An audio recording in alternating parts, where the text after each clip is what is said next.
नमस्ते दोस्तों। आज का टॉपिक सिर्फ एक पॉलिटिकल डिबेट नहीं है। ये टॉपिक है Indian national song, constitutional values, secularism और पॉलिटिकल नैरेटिव्स के बीच के इंटरसेक्शन का। लोकसभा में हाल ही में वंदे मातरम को लेकर के बहस हुई।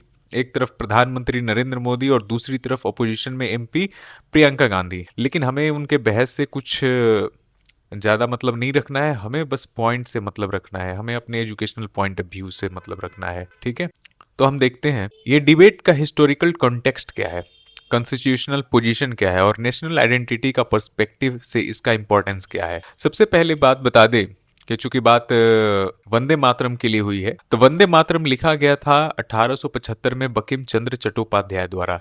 यह पहली बार 1896 में इंडियन नेशनल कांग्रेस सेशन में रविंद्रनाथ टैगोर ने गाया।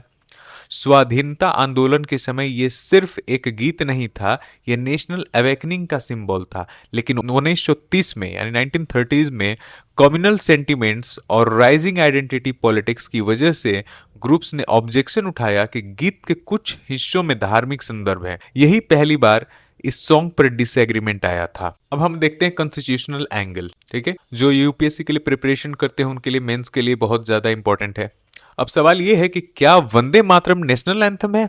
नहीं, ये भारत का नेशनल सॉन्ग है। नेशनल एंथम क्या है? जन गण मन। नेशनल सॉन्ग है वंदे मातरम।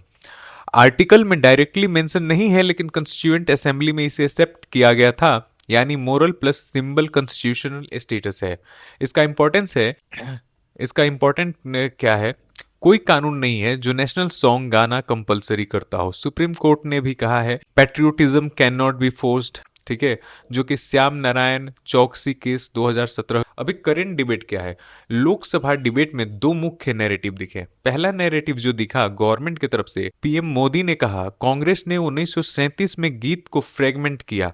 उनका आरोप है कि मुस्लिम लीग अपीजमेंट पॉलिसी के कारण किया गया। उनका statement nation building, cultural identity और हिस्टोरिकल जस्टिस का एंगल से था। अब हम देखते हैं दूसरा नैरेटिव। प्रियंका गांधी ने कहा कि यह डिबेट अनएम्प्लॉयमेंट, इन्फ्लेशन, इलेक्शन से ध्यान हटाने की कोशिश है। अपोजिशन का आर्ग्यूमेंट यह भी था कि कॉन्स्टिट्यूएंट असेंबली ने जब इसे फाइनल रूप में एक्सेप्ट किया तब इसमें भी कोई विवाद नहीं था। तो दोस्तों, ये पूरा मामला सिर्फ राजनीतिक नहीं बल्कि हिस्ट्री, कॉन्स्टिट्यूशन, कल्चर और डेमोक्रेसी का केस स्टडी है। डिबेट जरूरी है क्योंकि डेमोक्रेसी में सवाल पूछना भी देशभक्ति है और हेरिटेज को समझना भी। अब सवाल आपसे, क्या ऐसे विषय पर डिबेट राष्ट्र को मजबूत करती है या सोसाइटी को डिवाइड करती है? कमेंट में आप बता सकते हैं।